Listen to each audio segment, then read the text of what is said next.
Good afternoon, everybody, and welcome to the Commerce Next webinar.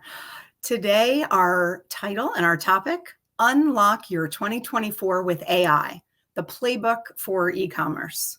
Incredible registration today, shows how excited all of you are about learning different ways to apply AI to your brand and your business. So today we have an incredible panel. I'll just run through their names for you. You can see them here. We have Jenna Posner, who is the CDO of Solo Brands. Colleen Waters, the head of e-commerce at Steve Madden. Mike Dupuis from SPARC Groups, a whole conglomerate of different apparel retailers. Jason Seeba, the chief marketing officer at Session AI. And you are stuck with me as well, the Chief Content Officer of Commerce Next. It's a pleasure to be here with you today. So firstly, these webinars don't happen in a vacuum, and they certainly don't happen without our partners. So thank you so much to Session AI. Their team is amazing to work with. Kat and Jason, they've been super, super fun and eager to teach us all about their tools and all that they know. So again, thank you to the Commerce Next staff. Scott, Veronica, Maeve, Robert, Alan, everyone hiding in the background who's helping make this possible and bring it to you.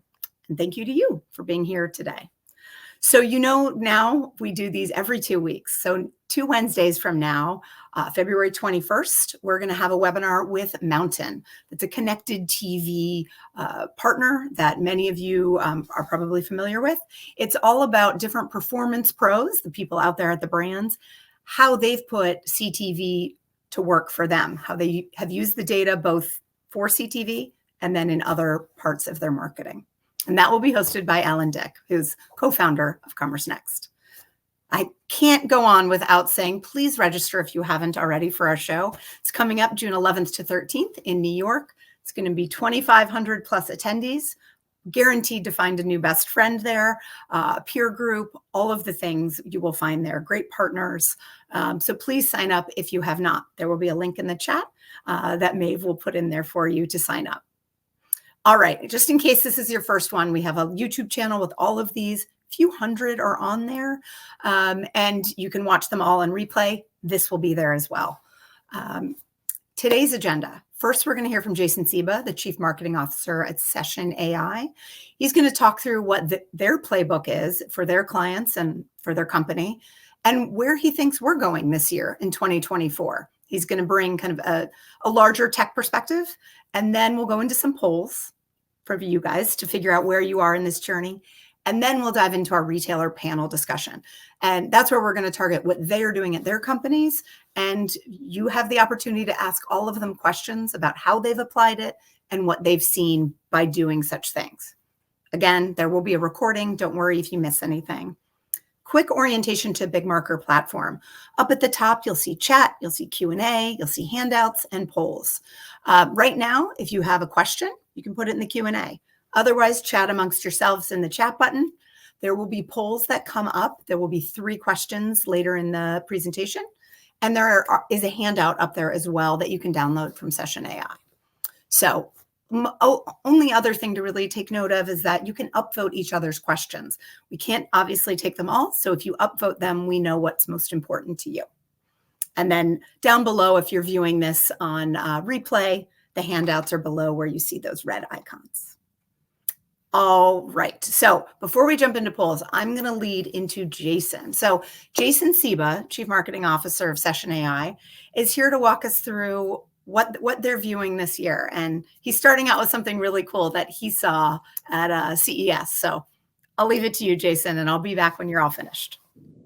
All right, thanks, Jill. And nice to meet everyone. Happy to be here. I'm CMO at Session AI and I had the opportunity to lead marketing for a number of AI companies, one Bloomreach for a number of years, and then also Eightfold AI that's matching people to jobs using AI. So this is definitely a lot of fun to have a technology to talk about and work, really understand, AI and how it's affecting e-commerce. So let's hop right in. All right, so I don't know how many of you saw this out of CES. This is the Rabbit R1. They launched at CES, and it's this in-between kind of device. It's not a phone, but it has a SIM slot so you can get internet anywhere. And there's a little, if you can see it on the right-hand side, there's a little 360 camera that flips around, and you just press a button to talk, and it will take actions for you. And so it's not like just like Alexa or Google Assistant, but it will actually take action for you, which is really cool. And Satya Nadella said that this was the best product demo that he's seen since the launch of the first iPhone. And so it definitely caught my attention. And it only cost 199 bucks. I spent my Christmas money for my parents on it the first day. They thought they might sell 500 of them the first day. They sold 10,000. Then they sold 10,000 the next day. They sold 50,000 in the first 5 days. And so it's definitely an interesting kind of extension of where the world's going. And so what they talked about here is they actually have what they call a large action model. And so large language models were all about, actually understanding knowledge and then and language, and then feeding that back to us. This is actually about is integrating. It's kind of an extension of that, and then it's a way for an AI to actually interact with applications. And so if you think about an app on your phone, this is something that would actually go through. And if let's say you wanted to order an Uber or Lyft and, come home from the airport, and at the same time, maybe you want to order some burritos. So you just ask the rabbit, say, Rabbit, can you get me home from the airport?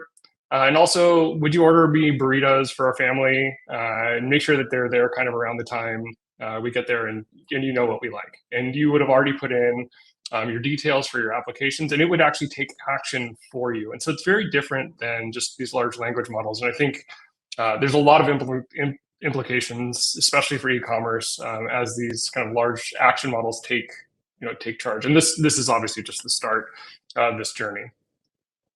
And so, one way this might work is if you had sunglasses that someone wanted, these might be the hottest sunglasses this year, but they might say, hey, I don't want to spend more than $30. So the large action model essentially would go buy, evaluate, find the glasses, and buy the knockoff versions instead of the regular versions. And so as retailers and as e-commerce folks, this is part of what we need to consider as we start to build out and start to really embrace AI. I won't get deep into the details of the difference between large action models and LLMs, but I wanted to put this in here for people to have. This is just how it's changing. Some people are calling them large agentic models. It's essentially autonomous agents that are taking action for us. But I wanted to talk about how this actually affects product discovery and product purchase. And so today for discovery, people are going on search engines primarily, and they're also doing it even through like other retailers as well. But ultimately, tomorrow, a lot of people will do product discovery like through AI chatbots. And so the discovery will actually be intermediated, right? And already, people are doing SEO and, PLAs, lots of ways to get discovered in these search engines. But ultimately, instead of it presenting back, a list of 10 options, it'll be more prescriptive, right? So ChatGPT might deliver back a specific product. And then in the future, what's going to happen is you'll have an AI agent that will actually proactively educate you on things that you might be interested in. And then ultimately on the purchase side, right now people are going to large retailers, going to Amazon to buy things, and all of our brands as well. Tomorrow you will essentially take action with a large action model, right? Like you'll actually buy something, and maybe at the beginning you'll say, when you wanted to ride home, or you wanted to order food on DoorDash, maybe you'd actually be prompted for a price. They'd show you a price, and you'd say, okay. At some point, you're just going to say, just take care of it for me. I don't even need the confirmation. But then in the third slot, what's going to happen is people are going to give over their agency for purchasing to essentially an AI. And so a good example of this is soap. Like I never want to think about soap again. I have the soap I like, just make sure I have soap, and I'll tell you if I have too much, I'll tell you if I have too little. But I think one of the things for e-commerce folks as we're thinking about this is how are you going, right now you're interacting with humans. How are you going to interact, with machines essentially in the future as people give over their agency to devices? All right, so let's talk about like what's real now, right? So that's the future. So what's real now? I mean, some examples here of brands that are doing interesting things. Walmart is is actually using Gen AI to bundle things in very interesting ways. One of them would be like a Barbie themed birthday party. So instead of it just delivering back a curated list that they might make by hand, they're using AI to find everything you might need for a party.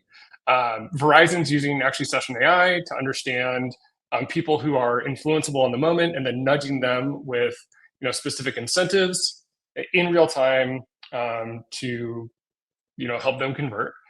And then Sephora is using an AI tool that scans people's faces and actually gives personalized recommendations for makeup. And so if you think about these are very specific to their businesses, but there's a lot more coming in this area. All right, and if you exist, you are thinking about AI. This is some data from Salesforce. I think everybody is thinking about how they can embrace AI. And so we want to talk about like what are some of the ways that people are actually using it right now. And so, product recs, demand forecasting, generating content, in-session marketing that we're doing about understanding people's intent in the moment, purchase and churn prediction, dynamic pricing, chatbots, fraud detection. Signify is very interesting in this area, and then like inventory management. So there's lots and lots of areas where AI is already touching things and are becoming real already. I wanted to talk about also, what are the kind of broad areas that are being impacted first. And so this is actually a great report that Salesforce put out called the State of Commerce pretty recently. And so customer, and this is going to kind of top to bottom, and these are companies that have already quote unquote fully implemented AI. But it's going down. Customer experience is getting hit first. I mean, I think it's pretty obvious why that would be touched. Product discovery, and then you can see at the bottom personalization. So there's still a long ways to go, I think, with these technologies. And then we'll talk about what are some of the challenges. So for a lot of folks, security and trust still is top of the list. I would say just the strategy around AI, which is interesting because I think a lot of people are just trying to make sense of what's going on out there. And that's, we go to these conferences, we go to webinars to try to like better understand what's actually happening. I did want to actually call out too, like the deprioritization against other initiatives. So this also has to do with like pricing. There's, AI is not cheap. And so I think one of the things here is that that you really have to like make a case, right, and deliver significant ROI against other tactics or other initiatives to make this thing work.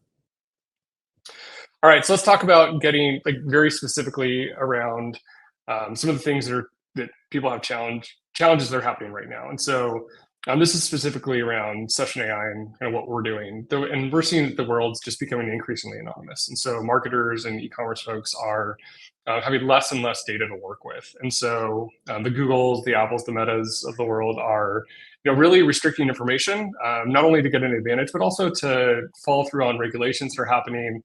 And then users are just giving less and less away. And so that's just making it harder to convert.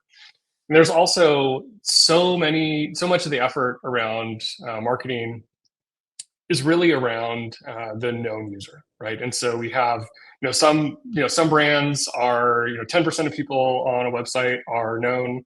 We've had customers where only 2% of their customers are even known on the site, and then as many as like 20 or 30%.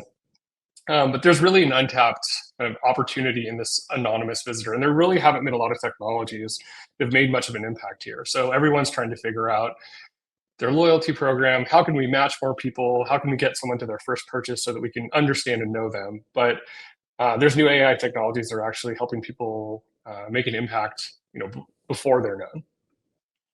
So with AI, we're finding that you can drive growth. People are really needing to maintain product margin and then also rely less on promotion. So this is something very specific to the AI that we've created with Session AI. And so what we do is we actually understand in the moment purchase propensity in just 5 clicks. And so there's absolutely no customer data. And so it's all about behavioral AI that understands how people move through the site, what they're consuming. And then we're able to predict, will someone buy, will someone not buy, and who might be on the fence. And so this is an AI model that runs when someone's on the site and actually delivers back essentially a segmentation in 40 milliseconds. 40 milliseconds to run the model, 40 milliseconds back. And it's pretty, it's opening up a whole new set of opportunities for companies who are able to embrace it. And so we talked about Verizon specifically up front. They are using this to, deliver specific offers to people in the cell phone purchasing funnel that need it, and then they also are not giving offers to people who don't need it. And so it really identifies who in the moment actually might need an incentive or a nudge to convert. I'm going to quickly hit on a case study. So this is a large $11 billion auto parts retailer. They came to us and they had a mandate from the CEO to become less promotional. And so they were spending, around $105, $110 million in, kind of annual promo spend. And so you can see the breakdown here that, 83 million of those dollars were going to people who are already going to be likely buyers. And so, they had a lot of site-wide offers, a lot of stackable offers. And so part of this is we're able to understand people's intent. And so we were able to suppress offers for the people who are already going to buy and then refocus those dollars on the people who are on the fence. And so in the first year, they were able to reduce promo spend 35%. So you can think about that. That's $40 million more. And just getting like a huge ROI on their investment and what we do. So wanted to just intro this as to get like very specific around something that's real in AI today. I know everyone's trying to make sense of AI and have an answer for it. This is definitely something you can take on today. There's a lot of interesting areas, right? And so it's fun to be talking about this with everyone, and look forward to the rest of the conversation with the whole group. So thanks for taking some time with us today. Thank you, Jason. That was amazing. The two things that stood out to me were 40 milliseconds, which I don't even think I can truly understand how quick that is, and $40 million so in terms of savings for your, large auto retailer, and spending the spend in the right place. That just seems like a no-brainer, but if we haven't had the tools to measure that, it's truly, you don't know what it is. All right, let's ask the audience a couple poll questions. And just so everyone knows, the reason we're doing this is to really change the conversation to the level that you all want to know about. So if everyone's just getting started, we're going to kind of do a 100 level. If people have been doing this for a while, we're going to go deeper. So this is really interactive for us to know how deep to get. So Alan, if you are ready to launch the first poll question, that would be wonderful.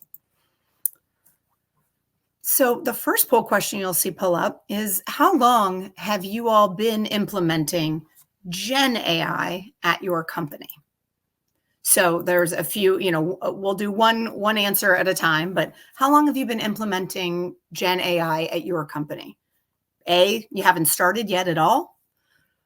0 to 3 months, 3 to 6 months, 6 to 12 months, or maybe you're varsity Gen AI and you've been doing this for more than a year. So if you can tell me what your answers are. Okay, so 50% of you have not started yet. There's about 20% of you, and then another 20, so about 40% of you are between 3 to 6 months and 6 to 12 months. And more than a year, there's about 6% of you. I would like you to put your name in the chat, because I'm going to come to you for a webinar in the future. If you are truly been implementing it for more than a year, that's pretty incredible. So that's a really, really good placeholder. So again, about 50% haven't started yet. And then about another 40% are in the 3 to 6 and 6 to 12 months. All right, next poll question. We can close that one. Thank you, Alan.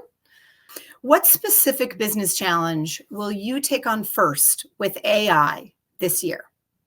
And again, this is a multiple choice, but select one answer, because what are you working on first? It could be what you're working on currently. Are you going to tackle marketing channels, working, AI into some of that for efficiency? Are you working on on-site personalization, content creation, customer service, data analysis or measurement, on-site search, or potentially something we have not included. Would love that if you want to throw that in the chat. That would be incredibly helpful. All right, pretty wide distribution here. 30%, which is the majority that have come in right now, about 35%, are using AI this year for content creation, on-site copy, creative, or video. Seems very efficient. That's a huge time suck for teams. Then the next largest portion of you are using it for on-site personalization this year. Third, marketing channels, so SMS, email, all of your channels. That's about 20% of you. And on-site search is the smallest percent this year, which is interesting. I'm going to just go over to the chat and see if there's any others. Merchandise planning. Thank you, Dan. That is a fantastic one. That is one of the dreams one of our panelists have. We'll save that for a bit. All right, we can close that poll. Thank you so much, Alan. All right, then coming up, about a week ago, we did a very similar question. And I just wanted to use this for kind of a bellwether of our audience. And it was almost identical. So again, the largest percent today, as last week in attendance, chose C, content creation. The next biggest was on-site personalization. And then marketing channels was a bit bigger today than it was last week. But this was about a week ago, and this was a poll of about 150 people that took this. All right. So coming up in 2 weeks, I told you about a webinar that's coming. We're just going to do a quick question for that one so that Alan and his team know how to really program that to be most applicable. So question number 3, poll. For those of you who advertise on CTV, which objectives do you primarily use CTV to achieve? And you can select up to 3 here.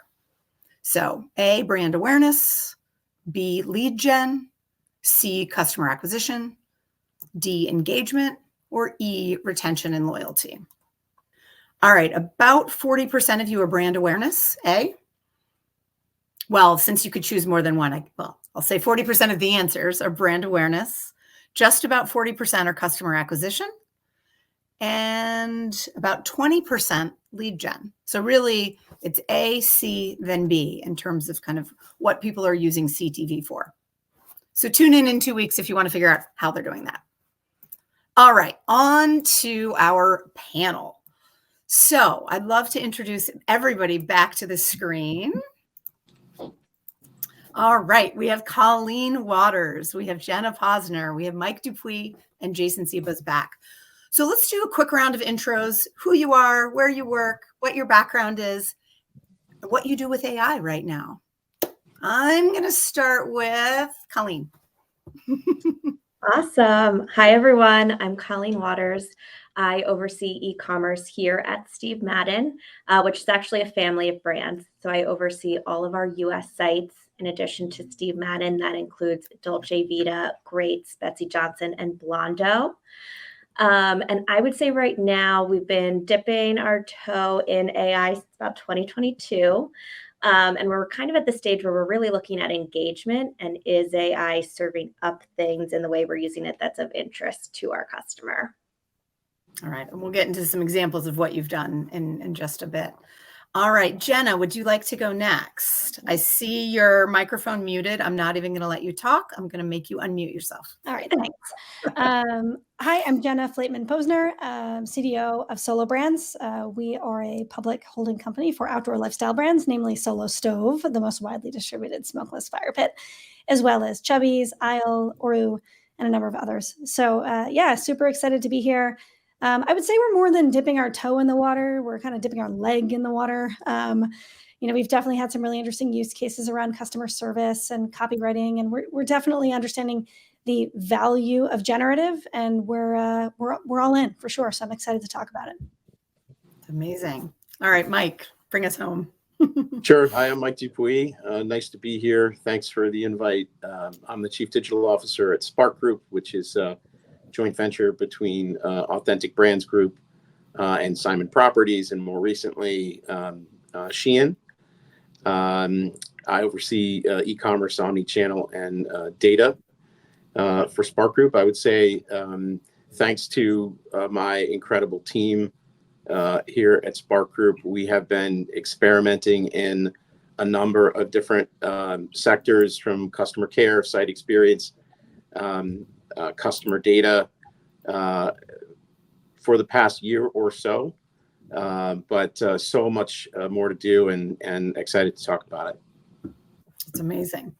I can already tell you this is the most active audience we've ever had. There are, I don't know, 8 questions that have already come in. So if you see me looking frantic, I'm trying to decide which question to ask. So I'm going to start with really level setting and letting everyone know where we are in your journeys first. So setting the stage, what has motivated, what is bringing these priorities to use AI? Like, is it customer engagement? Is it data? Is it inventory? Is it time management? Like, why are you even, what are the challenges that are bringing this to the forefront to be used in your org? I'm going to start this direction. I'll mix it up every time. So Jenna, why don't we start with you? What are you guys trying to solve, and give me some examples? Yeah, so great question. I think first off, this AI thing, it's a thing, right? And it felt kind of buzzy in the beginning. We weren't quite sure how we were going to apply some of these use cases to our businesses. But as digital executives, we really have to lean in. And I think many of us, myself included, have put some use cases in market, some measurable use cases that have shown significant success. And that success could be measured in efficiencies, right? We're time saving. It could be in dollars. We're driving revenue. But I think the reality here is that we've proven that there is something here. We've proven that there are efficiencies to gain. There are dollars to gain. And now it's our responsibility to educate the business, continue to generate buy-in, and work strategically with our third-party tech providers to make sure that we're implementing great tech at the intersection of performance. So, we've done that very well. We have done that on the customer service side. Famously, we have published case studies that are out there right now to kind of champion the work that we've done, which has been awesome. But it really just validated the assumption that there's something really, really rich here, and it's given us the excitement, the autonomy, and frankly the budget to invest and continue to drive value to the business and to our shareholders. So I'm going to go off script, and since you brought it up, how are you getting budget for this? Like, it's a new thing, and we're how are you working to add that in if you didn't plan it a year ago or 2 years ago? Are you testing and kind of iterative? How is that? No, definitely. I mean, we're certainly testing, and I think it's all about the evolution of our existing technologies. So I'm a digital executive, and so I have an operating budget that I'm able to manage, thank God. And so the benefit of that is that I get to lean in and make sure that I'm spending my dollars in the right place. And so having such a measurable impact to the business is allowing me to reprioritize my funds to make sure I'm putting it into systems, people, tech, processes, et cetera, that are going to drive the most value back to the business. And so AI is kind of finding its way to the top of the priority list these days. Yeah. And I remember you said on the prep call something so obvious that I'd never thought of, that if you're out there using a fraud prevention tool, right? We're already using AI in some ways. So like, we're not necessarily always thinking of it, AI is not Gen AI, but we've all dabbled in these, whether you're using address verification systems, if you're, there's different ways that we've probably all dipped our toe in. So it shouldn't be this scary behemoth. So Mike, coming back to the first question, what are the sectors and kind of how are you looking at AI across all of your brands? I know you had the 3 A's you had told us about. Yeah. So I think, and it sounds like for many attendees today who are kind of acknowledging what kind of potential and opportunity is out there around AI, but unsure sort of how to get started. That was certainly a big step that we talked through as a team probably a year ago now, and we kind of borrowed from some academics that we heard, presenting on the topic, because there was a lot of fear and trepidation around, oh my gosh, this is all about sort of jumping straight to automation. And that certainly is an intimidating sort of way to approach this. We heard, again, a few academics speaking, and they sort of offered up this framework of assist, augment, and automate as a bit of a progression. And that really resonated with me and some members of our team, because it helped us to, start slowly and pilot a number of different programs across a number of different sectors. So, assist, is just as it sounds. How do we start to use these pilots to make our existing team as productive as they possibly can be, augment the sort of next level. How do we use these pilots and ultimately at scale to augment our teams, our processes, and make a team of 20 be able to operate like a team of 30 or 40, and automate. And there are examples of that. Certainly the customer care examples, the fraud examples that you already brought up, those are more mature, more automation tasks that, previously had to go in front of humans, no longer do. That's by far the smallest, sort of by number, pilots that we have going on. The vast majority sit in those first two categories, and that kind of demystified it for us as an organization and as a group of managers and directors and so forth running these different sectors. But site experience around content and imagery, customer care around chatbots, our first party data, and starting to generate ideas about Gen AI, helping to identify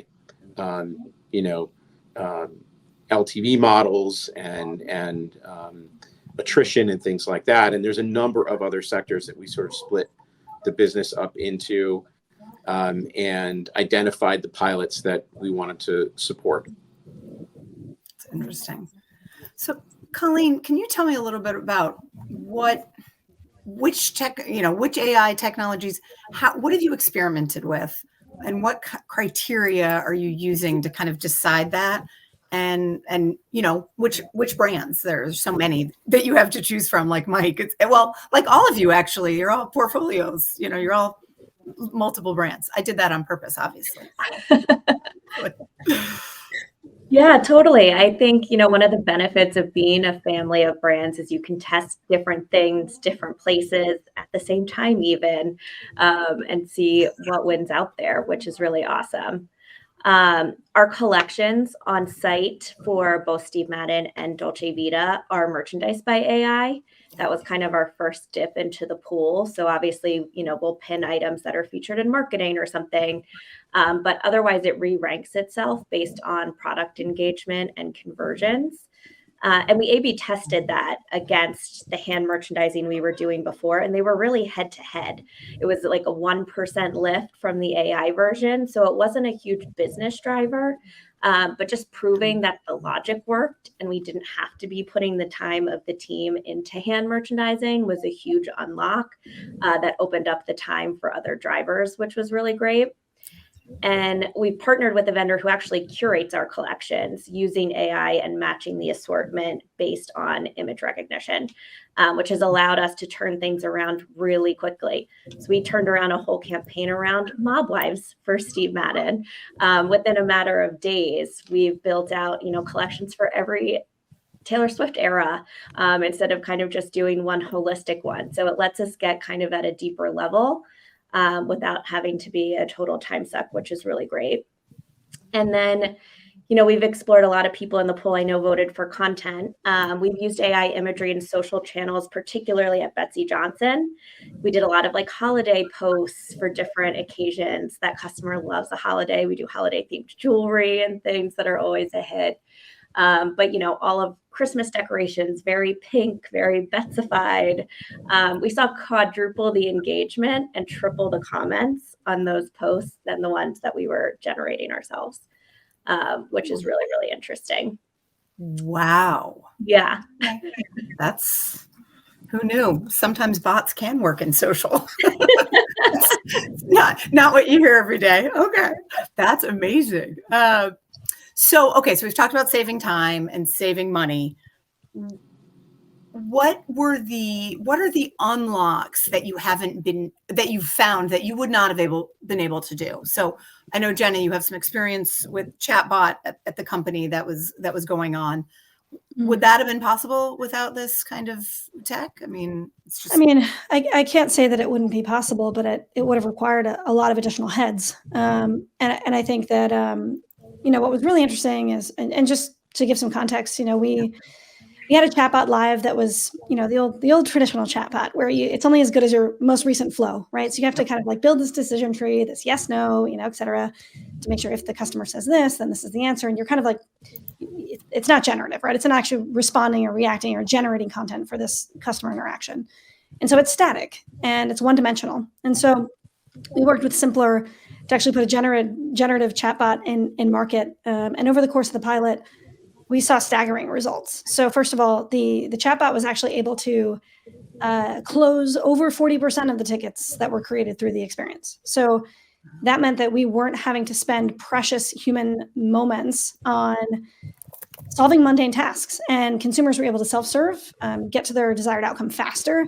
And as a result, we saw a very significant increase in our CSAT score as well. So customers were ultimately happier. Now, the benefit of this as well is that for those customers that do need that intervention, that do need that added touch, what a great opportunity to have the resources available to escalate to make that connection. So that was another big benefit. And then the last piece here was a 37% decrease in actual workload. So we're no longer having to handle building out those specific flows. We don't have to build them. We don't have to monitor them. We don't have to evaluate them. The system is kind of just working. And additionally, on top of that, the chatbot can do things like recommend policy changes. Hey, we see that the majority of your requests for returns are coming in after 35 days, not after 30 days. You might want to consider giving the consumer 5 additional days. It can do things like identify deficiencies in product by feeding it our product reviews. And it can actually, highlight some of those potential consistencies across customer reviews that we might go missed in kind of the amalgamation of customer reviews. So it's definitely really interesting. And most importantly, not most importantly, but additionally, it can write us FAQs. So if it's finding a new, consistent, frequently asked question that maybe we would have missed, it can suggest that language that we can put into our knowledge base. So, we've seen massive success with it. Again, I still feel like we've just scratched the surface on the implementation and we continue to iterate on it, but it checked the box on value, and we're continuing to double down on it for sure. Amazing. Yeah.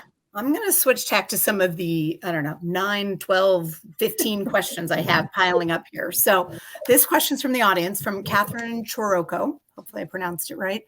Where have you all seen the most success with leveraging AI for personalization across the customer journey? Have creative, organic, paid assets, on-site, and then in addition to where you've seen the most success leveraging AI, what elements drove the success? I don't know, Colleen, maybe you want to start because you were just talking about the creative and the social piece, but yeah, this question came before that. Yeah, totally. I saw a question from Nick too about some of our specific strategies. So exactly. I'll kill 2 with one stone. One of the other things that we've been doing recently that we've seen a lot of success with, we're still kind of testing it out, but we've put predictive recommendations in email. So based on the shopper's behavior, what is likely to be the next thing that they would come purchase, based on similar patterns that we've seen elsewhere. And then kind of layering on top of that, making sure that anything we're including in the recommendation comes in their size. So doing a lot of kind of bought this, bought that aggregation, and then layering that size in. But we've seen double-digit lifts and click-throughs of engagement of getting those customers back in our emails, which has been really exciting. That's amazing. Does anyone else want to take that in terms of where in the customer journey you saw the most success and what the inputs were? Yeah, I'll echo Colleen's call outs and say that we've definitely seen some early success in both SMS and email channels, for sure, for similar reasons. We have also started to see some early success in using Gen AI to generate dynamic audiences out of CDP, which is showing some really positive early results in terms of the efficiency of those campaigns that are using that technology. And then Another area I'll call out is some early results in terms of dynamic PDP assets and copy in terms of conversion rates associated with those. So those are a few encouraging early wins that we're keeping an eye on. Awesome. I could toss some AI decisioning from an A/B testing standpoint. We've seen some success there as well. That's a good one. All right, this question goes back to Jason, part of your presentation. This is from Dan Wallace Brewster. Is there a minimum or a critical mass of traffic or transactional volume in order to see maximum performance from you guys, or in general, kind of with these? Yeah, so for us, we're usually looking at around 1 million visits per month to train the model. So there's kind of a core AI model that runs, but for it to train on the behavior of your customers and do that within a reasonable amount of time, let's say like a couple weeks, we're looking at that level. We've gone down to some smaller brands where maybe 500,000 visits a month, but that's really kind of the critical mass to get to real outcomes quickly. There's also some models you can run with no data that are less tailored directly to those sites, but really to kind of get to that level, it's about 1 million visits a month. About 1 million. All right, another question. This is a great one. It's less technical, but arguably more important. This is from Kent Zimmerman. Hi, Kent. Does anyone have any tips for educating the C-suite on AI? There seems to be more FUD than excitement in the boardroom. I would love if all of you could answer this, because I think you've all had some experience. Who wants to go first? I can hit this one. First of all, hi, Kent. Lovely to be speaking directly to you. So here's what I'll say. And you touched on it a little bit earlier, Jill. The reality is that we're already using AI today.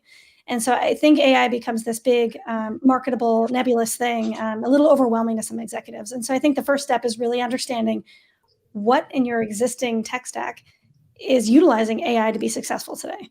And how can you help educate the value of that? I was sitting doing a panel discussion at NRF, and I surveyed the audience and I said, how many of you are using AI today? And it was maybe like, 5, 6, 7 people in the audience. And I said, okay, how many of you are using fraud today? How many of you have a fraud decisioning engine today? And, half the room raises their hand. And I said, okay, well, you're all using AI today, right? So I think getting in the weeds to understand what are the technologies that are currently thriving in your environment that are utilizing AI, use that as an opportunity to gain alignment with your executives, to prove that we already have it, we already see value, and to kind of demystify this thing that is AI. So I did that. It worked really well for me, and it gave me the opportunity to start testing and learning and having permission to go out and investing in this thing that is now less nebulous, because guess what, we're already bought in. So that was really helpful for me, and it might seem a little obvious, but it kind of it took the intimidation factor out of it for the executive team, and it brought us kind of all to the same level for a moment, and that was really helpful. Yeah, I mean, I would follow it up with saying, if revenue growth, operating expense reduction, leveraging payroll and other sort of fixed assets, and sponsoring a low capex innovation agenda are part of the boardroom conversations, then AI, fits neatly into all of those things. And so, the model that I talked about earlier, assist, augment, automate, was helpful, but also translating the pilots that we wanted to move forward on and are continuing to operate today in those terms, because there is revenue generation, there is OpEx management, there is keeping payroll flat while still, using AI to augment the team structure. And by and large, most of these that we've talked about today are relatively low CapEx investments, if that's also a sensitive area. So I think those are terms that will resonate in any owners or meeting or boardroom conversation. And Mike, I also think it's at the intersection of ease. Like, there are scenarios where there are some AI applications that are actually pretty complex to get into market. And Jason, I'm going to do you a solid, earmuffs. there are also some technologies that are very easy to implement that just require the ability to throw a tag on your site and do some listening and learning and being able to put this into action. So I think, it's funny. I was actually having a conversation with one of your sales reps, Jason, last week out in San Diego. I was telling him the value of a pilot, the value of a period of time where we can test the product, especially when there's a low barrier to entry from a technical perspective, and really have a measurable business case that we can bring back to our executives to sell in, and the time to do that through the course of the pilot. I think that's really the big unlock here. If you're sitting with an AI use case or technology that is relatively easy to implement, giving us the time to actually prove it and sell it back into the business is going to be super helpful. Yeah, I would agree with that. I was just going to jump in and say, the learning that you can get very quickly. I think we're all in this place where there's lots of technologies to try out. There's lots of ideas that are floating around, and actually getting the learning quickly and being able to have a story around that. Everyone has to have a story about AI. If they don't have a story about AI, they're going to get left behind. And so I think there's something to that, where, find ways to get quick wins, and then be able to retell that story over and over again. So sorry to cut you off, Colleen. Go for it. No, that's okay. Still fits. I was just going to say, I think too, when it comes to the board, tying into partnerships that you already have, so many partners, whether it's merchandising tools, email providers, whoever it might be, are exploring AI at the same time, and they're looking for partners who want to test and learn with them. So I think, doing those types of proof of concepts, like Jenna mentioned, with partners that you already work with, makes it a much easier sell to a group like that. That's a great point. All right, we're going to switch gears back to technical. So this was one of the first questions that came in from Jonathan Lau, who's a UX UI designer. Will lambs be able to scour and interact with our websites, or will we need to modify our code base to accommodate for that technology? I don't know, Jason, if that's, I think mostly aimed for you. Yeah. Yeah. So I actually think this is one of the interesting places where you may not have to do much, right? Because the idea is that it actually can, the part of this is machines actually understanding how humans would interact. And so as opposed to right now, you have all these structured product feeds and things like that you have to provide to places to get your data there.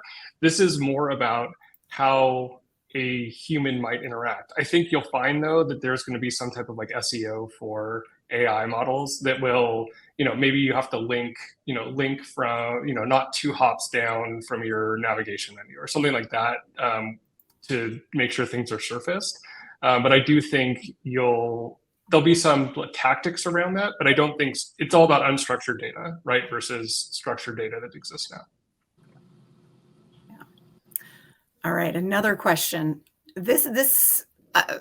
I don't know how we're going to answer this, but I love this question. It got upvoted a ton. Are there ways that retailers can use AI to make e-commerce more sustainable? Examples: optimizing at delivery, sourcing, last mile, etc. So I know not all of you guys have that last mile piece under your purview, but are there any ways you've thought through or heard of at this point? I mean, I'll jump in and just say, I'll jump in and say that this is one of the areas that myself and my team believe has sort of the biggest long-term impact, and our focus and I would say with our new part owner in Shein, understanding dynamic demand signals that come in and allowing that with the use of Gen AI to almost dynamically, determine demand for product, inform production cycles, and ultimately become much more efficient in how we're ordering and fulfilling product. While it may be a longer tail than some of these other sectors that we are talking about, I do think over time has an enormous potential impact on what we do, and a very positive impact on a potential sustainability story. To add on to that, I see a world in which I never have to focus on demand planning again, right? If there are AI solutions that are managing all of our demand planning and allocation strategies, then I know that my products are going to be at the right place at the right time. And so in theory, yes, if our products are sitting strategically in the right warehouses, more in greater proximity to the consumers that are more likely to buy them, in theory, there should be a sustainability play here from a shipping perspective. It should be get there faster, with less, carbon footprint, less impact on the globe. I mean, I think absolutely there is a path there. Is tech there yet? I don't know. I don't think holistically it's there yet. I think these concepts are out there, and this is a call for VCs, right? We need our VCs to open up their pocketbooks and pocketbooks. See what I did there? I made that all. That was awesome. I mean, yeah, grandma's listening. It's fine. Open their pocketbooks, whatever, and start funding these scenarios, because I do think that I think we're just at the beginning. I think we've just started seeing the value, and it's a fantastic question. I think it's a great challenge to the industry to build tech expressly for some of these initiatives. I love that. Okay, here's a question from Brendan Witcher at Forrester Research. Jason, this is for you. Then we'll open it up. Do you see any not yet existing experiences happening in commerce, specifically in a website, in an app, that once consumers kind of get some skills in using a Gen AI interface, do you see it going into other parts of their lives? And I know you used kind of the soap example of, people, and that's been off and on around for a little bit, right? I mean, Amazon had the dash button it was going to supposedly do, but you had one for every product. You had 67 in your laundry room. It was, we're past that. So what experiences do you see being kind of created by Gen AI out there? Yeah, I mean, I think there's a number of things. I think, and I touched on a little bit on those, like the idea of being kind of proactively educated about products in areas that you care about. Like, I am like a total music nerd, and like I've been buying cassettes from Japan, and underground hip hop, like super niche-y, right? Like people make like 10 copies of their cassette, and I want one of the 10. Some AI is going to understand that about me and start to show me, the DJ in London who is putting his, mix on Bandcamp and tell me about it, right? And so I think part of this is like, how do kind of AI models start to understand me and then start to educate me about what might be interesting? I think you're already seeing that, like an area, keeping it with the music part, is like Spotify starting to understand you, and so it's not the radio now, it's an algorithm that is defining what people are listening to. I think if you think in like all areas of like fashion and the overlap with celebrity, like I think that, I mean, right now authenticity is like an influencer on TikTok. I think you'll see that get extended like massively. I saw a guy who I went to college with is like the most attractive male model you've ever seen, and so he has a curated collection on Amazon of clothes that he's essentially putting out there, and that's like a Gen AI experience too, because it's not just him curating it. I think there's also pieces of that to help recommend products for him to go curate. So So Brendan, thank you for the question. I mean, I think also the one other piece of this is just like giving up agency. Like, I think people are going to give up their purchasing agency to machines. Like, I don't really want to go to the store ever. And so part of this is like, if you could just take care of all of the things I'd ever have to buy in a store, like, awesome. And so I think you'll see that there'll be a certain number of people who want to buy things, and there's gonna be a certain number of people that just say like, take care of this for me. And so I think part of the experience is, how do you learn about those people and what their preferences are? Probably questionnaires, understanding of what they buy already, past histories, and then taking action for them. I love it. I love, Jason, how AI is going to understand us better, but I'm also interested to see how we learn AI, right? Prompting these models, understanding how to speak AI. I mean, I think we've all done a fantastic job learning how to speak Google, right? Getting to our desired result in a Google search. Yep. And I think from I think we're going to be forced into, I mean, we're there to figure out how do I engage with these applications to get my desired outcome. And they're going to get smarter. They're going to keep getting better, and it's going to keep getting easier for us. But, prompting these models and engaging with these tools, I think, to Brendan's question and to Brendan's point, as consumers, we have to figure out how to engage properly as well. So I think we're all going to learn through this process. Yeah, the point I would just add there is agree, Jason, on giving up agency for these types of purchases. But I also think even for the store visit, there's an awful lot of room for innovation in setting up as many preconditions as you would like in advance of your store visit, in the interest of efficiency and better experience. That's a great point. Absolutely. All right, if I can squeeze in 2 more questions, I'm going to try to. The first one is from Siraj. What would each of you prioritize as the top 3 areas where you want to apply AI in your business? So kind of the poll question, but turned around, and 3. So top 3. Oh, Colleen, are you ready? I'm ready. It's so hard to just pick 3. I think kind of next step where I really want to see it is more of the back of house thing. So forecasting, price modeling based on set parameters. Do we want to drive margin? Are we over inventoried and want to push through units, and really being able to simplify and utilize that.